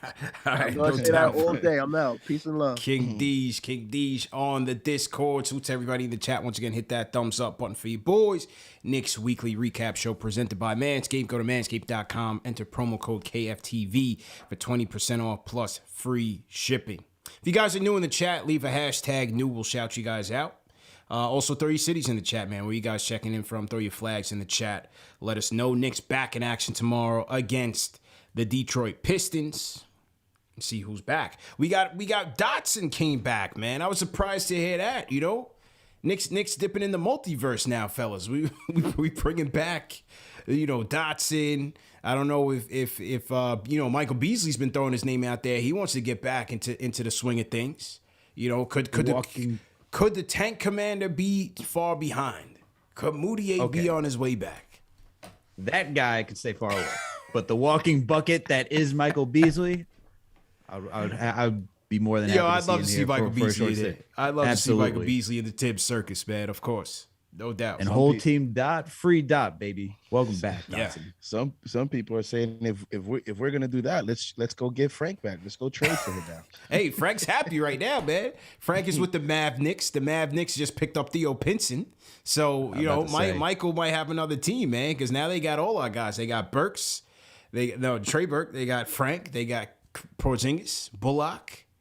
Now they got Pinson. I feel like I'm missing one more. Little Brunson. Who? Hardaway? Timmy Hardaway. So they got 6 former Knicks. If you want to put Brunson in there, Brunson's pops was a lifelong bench warmer for the Knicks. You got a Knick by blood, 6 former Knicks. The Mav Knicks rocking, man. No doubt. Shout out Rick Jimmy in the chat team, #new. Jorge Calderon. Salute. Speaking of Calderon, I did see Calderon last year at the Knick game. Yeah, I saw him in the Delta Lounge. Yeah, I saw Calderon last year. Haven't heard that name in a minute. Yeah, wonder maybe he comes back. Did he play defense? No. He was not a good defender here, man. We got him way too late. Shout out Emil Beaumont-Sor, $5 Australian super chat, says it's not like the Bulls are championship contention. They went all in, and if they can't get it done, they have no draft assets. I'd prefer to be us than them. Yeah. They went all in on a team that, it's never to say never. I don't think they have championship experience. I don't think they have a championship bench. They're a good team. I rock with Billy, New York guy, Long Island guy, rock with Billy D. But, they went all in for that. So we'll see where they end up. What do you guys think? I thought one of the very interesting things that Berman said in your interview, CP, was he said the Knicks will, and he was very strong about it. He said the Knicks will not be sellers. Yeah. Doesn't expect them to be sellers unless the team is way really bad. Yeah. I thought that was very interesting because I thought that even if they were competitive leading to the trade deadline, I thought it was a kind of more of a toss-up type of thing. Yeah. But he expects them to try to be aggressive, that was very interesting. I think that is interesting, I haven't heard anything on the Turner stuff. He says it still could be a possibility. We'll see what the Pacers want. It seems like the Pacers still want a lot for him. I don't know. I'm not sure what that move can be and who it would entail. I'm not really ready to part with many of these young guys unless it's a blockbuster trade. I'm not really big on buying right now. What are you buying? What are you buying? That's why I thought it was interesting. That's the better question. What are you like? If you're telling me Miles Turner is what we're buying, and for some deal is you throw more draft assets with Mitch and Evan Fournier to make the Mitch and Evan Fournier to make the salaries work. And you throw in more draft capital. Like I'm fine with that type of buying. But if you're saying we're gonna gut this entire roster and now we're doing Damian Lillard or some other primo point guard or shooting guard to come in here, or like you're trading for Bradley Beal and you're trading the house, not cool with that. Then you're not going anywhere. Then we got no depth. You're relying on 2 guys to be a middling team. That's a fringe. Just those 2 alone is a fringe play in to 6th, 5th seed for a couple of years. So if that's the type of buying, you can count me out. But Turner, if that's the type of buying we're talking about, you can trade some draft assets because there's no way we're going to keep drafting. Like I was shocked that the Knicks used all 4 draft picks. I think everyone we were all on the same page. We're like, well, Thibs, I think 2 was a lot. 4, very shocked. So I can't see that again happening. But because of that, I could see them moving some assets to make a move for someone like Miles Turner. Couple more calls. So to everybody in the chat, once again, hit that thumbs up button for you boys. Shout out Carlo Hendricks. $5 super chat says Mitch broke his foot this year. Let him work on his game. Bulls are not winning no chip. #Knicks tape. Let's go. Harlem Super Thug says, how's the draft looking next year? We'll get into that. We'll definitely get into that. Bring our guys back, man. Bring Raphael, Corey. Shout out my guy, Alex Almirante. They just started a new blog and a newsletter called No Ceilings. So definitely follow them. We'll be having them on later on this year. I can't really talk about draft right now, but definitely later on this year we'll get them back in here and do a deep dive on the draft. Maybe Rokas is on his way. Who knows? We'll find out about that as well. All right. I know Jay from Florida is going to be looking forward to that show. Oh yeah, he's already on it. He's in a deep dive. Let's go to and we're gonna close with Jay from Florida. But first up, Lord Scientist. Let's go. Hey yo, salute. JD, salute. Alec, yo, CP, check this out. Yo. Y'all need to get y'all lights up right now. Yeah, let's get them thumbs up for the board, for the crew. Let's do it. Hey yo, CP, listen, man. Let's put it this way. Okay, I have this thing where everybody's talking about let's mix up, let's put the young boys to work, let's bench Fournier, what have you. Okay. I'm gonna run these two scenarios by y'all, and then y'all can go ahead and build on it if y'all want, or just go ahead and go to the next thing. How does this sound? How does it sound with Rose starting, with Burks and RJ, Randle, and then Noel? That's your starting lineup. Then off the bench, you got McBride, you got Quickly, you got Fournier, and then Obi, and I would really prefer Sims, but we'll go with Mitch. And that's your five, coming off the bench. You can insert Taj as needed. But I'm just trying to keep it in middle water because it's a lot of people talking about let's get rid of Thibs. And I really think that's one of the most asinine things you could ever say. This man just was coach of the year.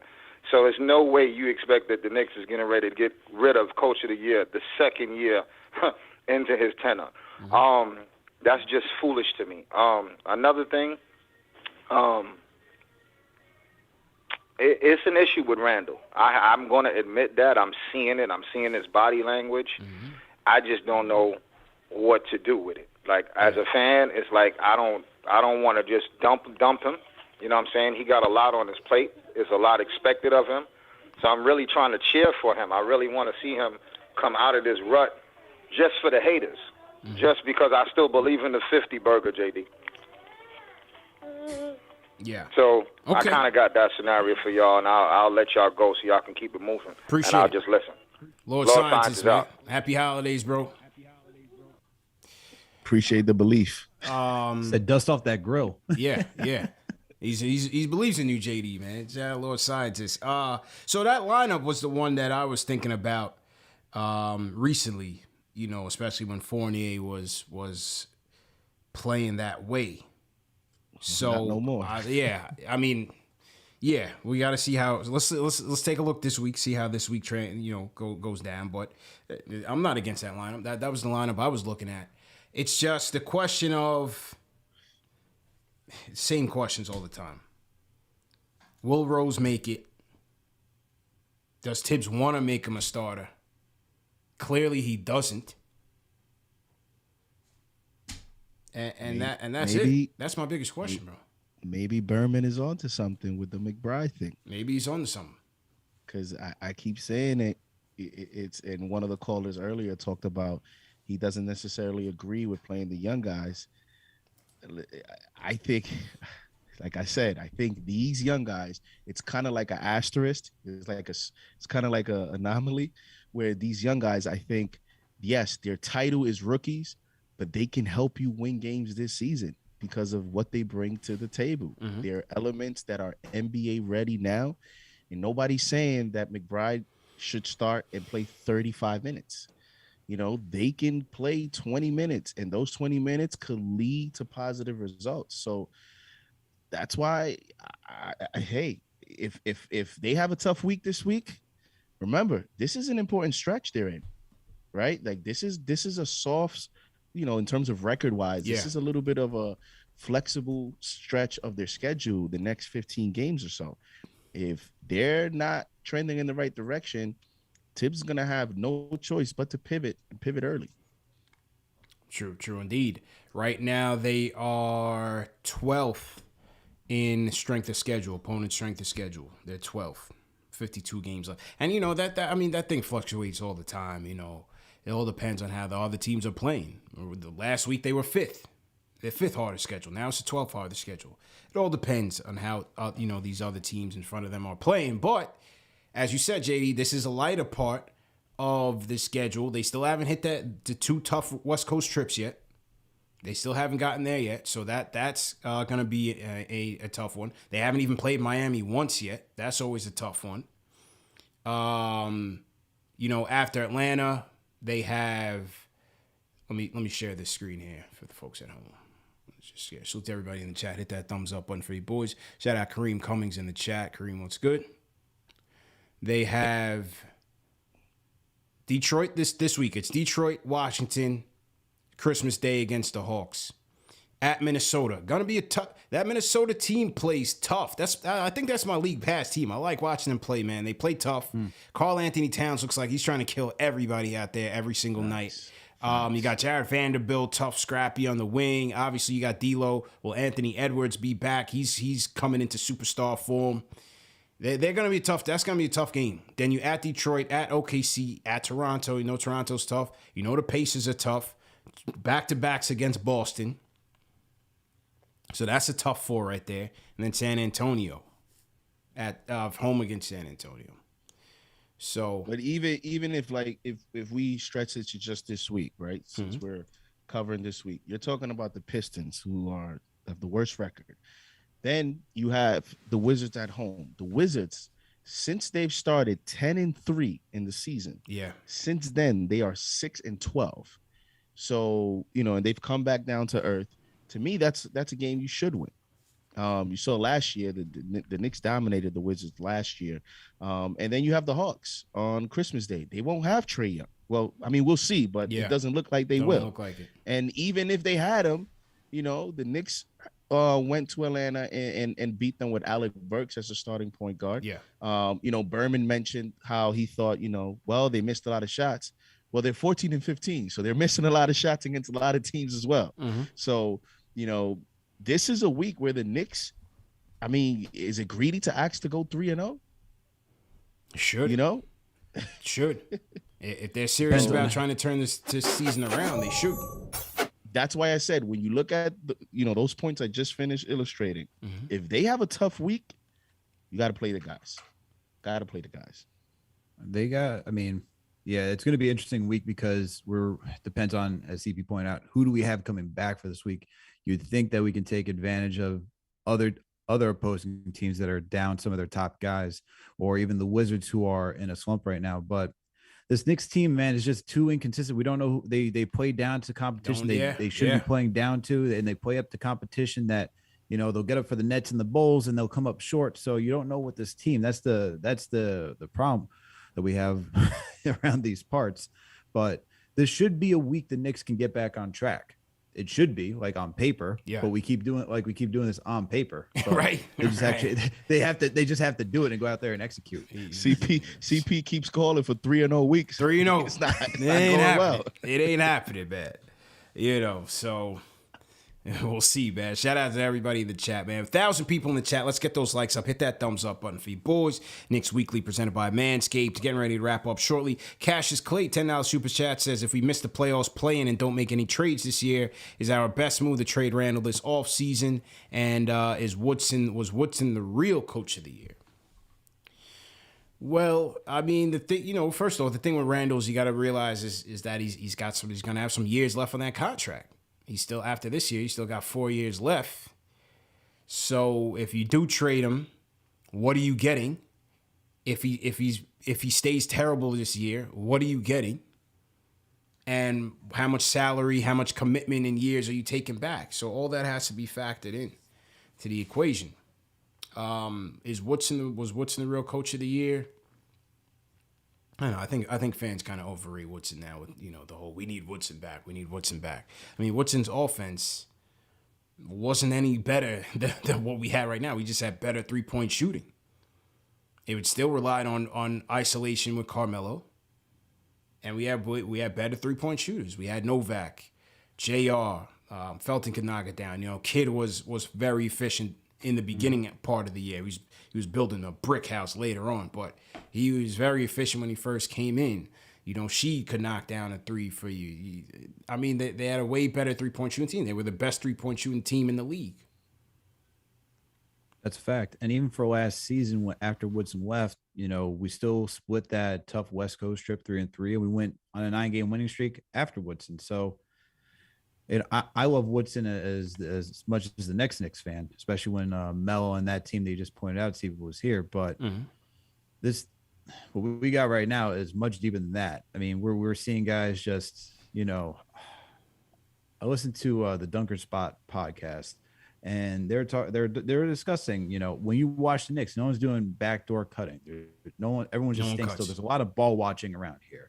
And that's something that this team, you don't need Mike Woodson to do. That's just guys wanting to put in effort and set backdoor screens for one another, setting strong on-ball screens. Like we can complain about Mitch not setting a good on-ball screen. Like even IQ setting a better screen than Mitch at points, which is another thing we can complain about. But this team overall just has to just focus and just be cohesive and just trust one another. When you have Randle just chucking up shots and not trusting his teammates some nights, that's one issue. When you have Fournier making boneheaded plays and not looking for other guys, even in his limited touches, that's another issue you have going on. Alec Burks is not the best guy that you want running point. He's going to make those costly turnovers that we saw against the Celtics.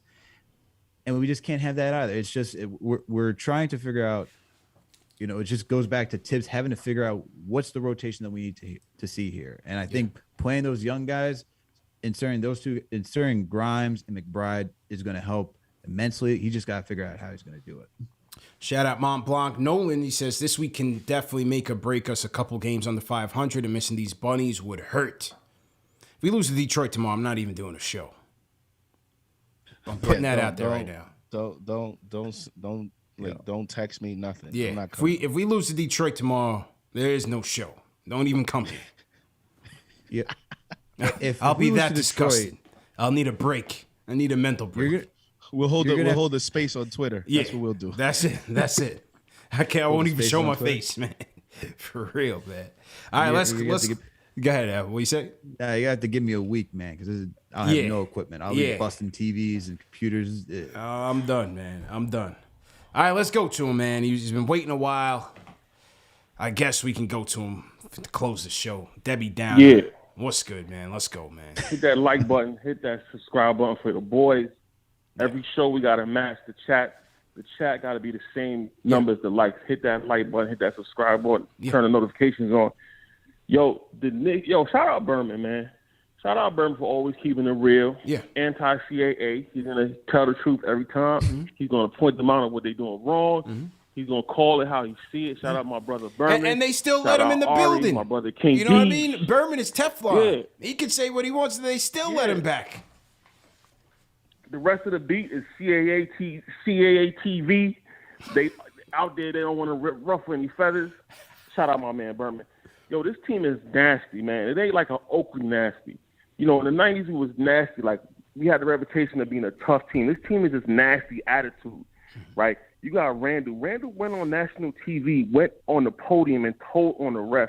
I said it that night. Yeah, Berman said that. I know you like that when Berman conferred. Yeah. They got a locker room. Yeah, the refs talk. They probably got a text chat. They be in their locker room talking. You think they're gonna give the Knicks a break when they got another team that got a nicer player up there? They gonna punish the Knicks because Randle's a rat.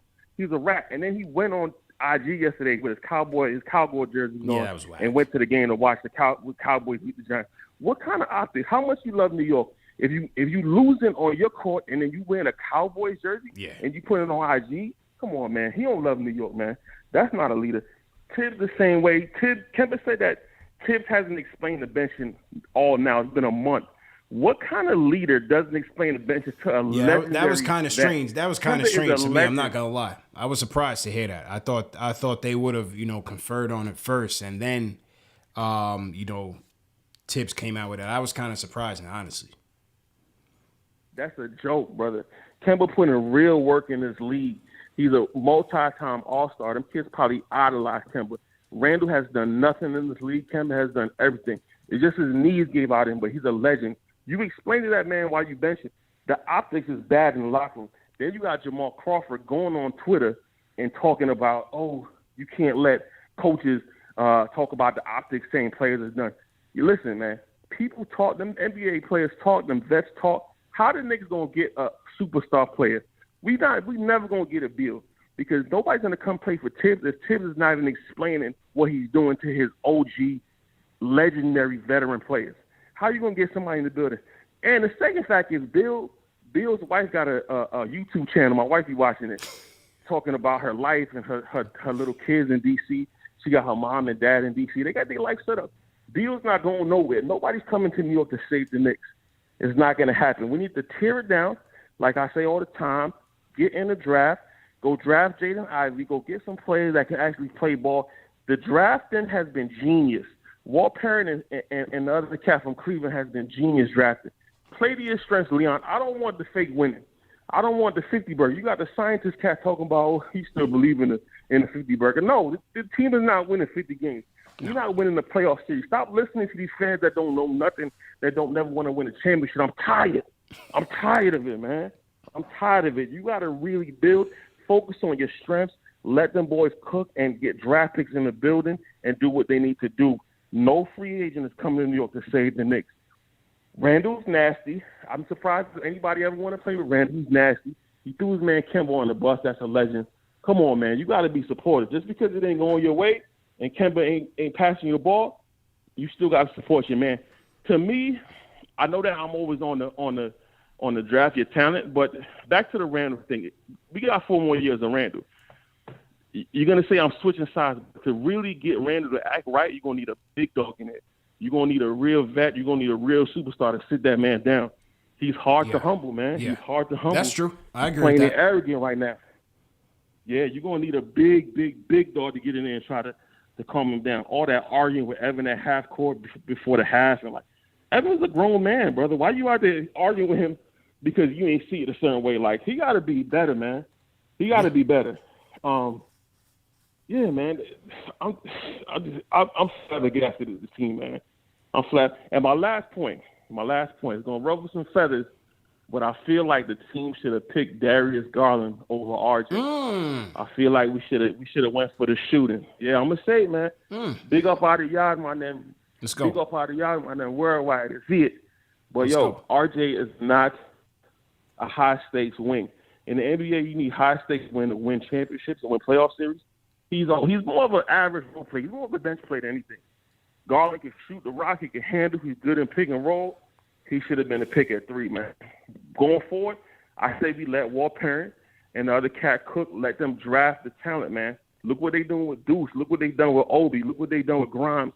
You get them cats a top 8 pick, a top 9 pick, it ain't going to be no Frank and Knox situation. They're going to get real boys in here to play and get us deeper to the playoffs. Randle is not that. He thinks he's that. He's not Carmelo. You're not a superstar, Randle. I know you're listening. You're not that, brother. You got to be more humble, man. This is New York City, man. You can't be walking around with Cowboy jerseys, smiling at you missing shots. He from Dallas, man. He from Dallas, bro. He probably should have kept it off the IG, man. But yeah, you know, that's his team. Keep it off the IG, bro. We all grown. You ain't gonna stitch on yourself on IG if you don't want to be arrogant. That's an arrogant move, man. Hey. He already losing in New York, and then you go on IG trying to taunt the Giants fans and the New York fans with a Cowboy jersey. And Giants fans are down bad. We down bad, man. We down bad. That's bad optics. And he's a rat. CP. JD, he's a rat. He went on national TV and told on the refs. The refs see him as a rat. They got Thibs cussing out female. Jay going in right now. He's in overtime right now. I'm just letting him rock. He's got facts right now. Let's go. Randle went Alpo. It's nasty out here, man. Thibs is nasty. They got him on that hot mic cussing. What? You see James Borrego from the Hornets cussing refs out like that? Ignorant. You got sophisticated coaches that understand analytics and strategy, and back to what Alex was saying, cutting and doing. You know, actually implementing a system. You got Thibs cussing out referees in San Antonio. You know what I'm saying? There's sophisticated coaches in the NBA. You can't win with Thibs and you can't win with Randle. I don't care about the coach of the year. Monty Williams should have won the coach of the year because that's another sophisticated coach that understands strategy, understands team building and encouragement. Not ripping down your star player. I'm gone. Monty Williams has way more to work with, man. I mean, a lot of Knicks fans saying that Monty Williams should have got it. I mean, nothing against him. He certainly deserved it as well. But I'm not. I'm not mad at Thibs winning that award. I mean, you know, I'm not mad at that. Damn. Randle's a rat. That's crazy. Yeah, he went in. I let him rock. I let him go into overtime. He was going off. You know what I'm saying? He had a couple facts in there. What do you guys think in the chat, man? Rate Jay's call in the chat. 1 being trash, 5 being facts. Let's hear it from the chat tonight. I let him close. So what do you guys think? What do you guys think, man? Do we let him handle the closing duties when Jay Boogie's not around. Are you okay with that in the chat? Let me know your thoughts. I'm seeing some 5s. I'm seeing some tomatoes. 7 Los. Michael Maldonado. He's got unlimited tomatoes, man. He's got tomatoes for days. You know what I'm saying? One of his best points is the parent point, the drafting perspective. Yeah. Because and it's not even only the guys that they've drafted, but also the reports, which were not rumors. Like there's a lot of reputable sources, reporters that have confirmed some of the players in previous drafts that they tried to get, like Chris Duarte, like Murphy, LaMelo when they tried to, trade up. Like, these are guys that have also up to this point have been solid, very good contributors. LaMelo looks like a star, and Chris Duarte looks like a better version of Evan Fournier. So that's what I'm saying. Now you see why they wanted him. Right. So when you look at like even the guys that they were targeting, plus what they've actually brought to the table, all that together, I think the Knicks may be in good hands from that perspective. And that's why I've always said when Leon makes that big trade, that's going to be what what we're going to evaluate on his report card. He hasn't done it yet. He's making a lot of these little moves. Fournier is up there because you spent a lot of money. But when he decides to trade assets, that's what we're going to wait for. And we'll see what that's when you're going to evaluate him, man. Great show, fellas. Great show. Great salute to everybody in the chat, man. Turn down my outro music a little bit. Mixed bag in the chat, fellas. What do you think? How are they rating Jay's call here? I'm seeing some tomatoes, a smattering of 5s. You seeing some 2s? Some 9s, some 6s. Yeah, that is the fan base. That is the fan guys, base. the people that are not in for tanking are going to give them tomatoes. The ones that are going to give them 5s. Yeah. That's the fan base. Yeah. Everyone's divided right now. Everyone's divided right now. Hatfields and McCoys. It's a beautiful thing. Shout out Albert Bias, $10 super chat. He says, haha, let's go. Jay from Florida spitting facts. Randle bad character. # humble that man. Yeah, he's got to get his act together, man. I'm not here to defend him. I never have. I never have. So he's just got to get his act right, and hopefully that's tomorrow, man. Knicks, led by Damian Dotson and crew, taking on the Detroit Pistons tomorrow night, man. So let's see. Record predictions real quick. For the week, I'm going 3-0. I'm keeping it 3-0. Watching the Pistons. I'm going with a Dotson game against the Wizards. And then I think we get lucky, no Trey on Christmas, who will try to be the Grinch anyway. And I think we get a Christmas Day win. I think we get all our guys out of the multiverse. You know what I'm saying? Everybody comes back. We get the Thanos glove, snap it on Christmas Day. Everybody comes back, and we get a W. I'm going 3-0, 3-0 in the week. I'm going 3-0 too. That's not much for me to say. I'm going 3-0. They don't have Jeremy Grant for the Pistons. Yeah. As I mentioned, Wizards 6-12 last 18 games. And, I think by the Hawks game, we'll have someone back. No Trae Young, I think. And then national TV, holiday, I think there'll be enough there for us to pull out a victory. I'm going to go 2-1. Oh, what's the one? It's going to be the Wizards, man. I just feel it's going to be gross. I feel like it's going to be there's something about it, man. There's you don't something like it. about You don't like it. I just don't like it. I have a bad feeling about that game. I can see us beating the Pistons. I think the Hawks are going to not have Trae Young, and I see, as you guys are pointing out, someone coming back. But the Wizards, man, are they at full strength right now? There's a couple teams at full strength right now. I think they are. Last time I checked, I haven't seen much updates with them missing guys. Yeah, me neither. The other thing. Me neither. That's because they got. I think it's also like full strength. Yeah, full strength. Yeah, this is a course correction for Bradley Beal, Contavious Caldwell-Pope, Kuzma, and Daniel Gafford is their starting 5. They're full strength. And Montrez off the bench. This is a course correction for the Wizards because last season I think they were the number 1 team to get hit the worst with COVID. And if they have all these guys for Wednesday, I'm not feeling it. Just not feeling it. Okay, that's a good point. It's a good point. Bradley Beal put it on the show. Yeah. That's you don't see Spencer Dinwiddie want to have fun? Of course, he always does. He's ready to come back to New York. He always does at our expense. Remember me? Yeah, no question, man. Well, great show, fellas. Great show as usual. So to everybody in the chat, once again, hit that thumbs up button for you boys. Remember, this show's been presented by Manscaped. Fellas, last chance to get your Christmas Day discount. 20% off plus free shipping. Go to manscaped.com. Enter promo code KFTV. Support us, support our sponsors. You'll be supporting us. Remember, this show is also available in audio podcast format. All the major podcast platforms. So if you miss it in video, you can always catch it in podcast platform in a few hours. Join our mailing list. Go to KnicksFanTV.com and make sure you join our mailing list. Very important that we have your information, keep you updated on the latest news and comings and goings to Knicks Fan TV. You just never know when if these social platforms last long. So we're working on things, man. We definitely want to have your information. So make sure you join our mailing list as well. And that's it, man. Back at it tomorrow night. Knicks post-game live. #1 show for the fans, by the fans. We out of here. Peace.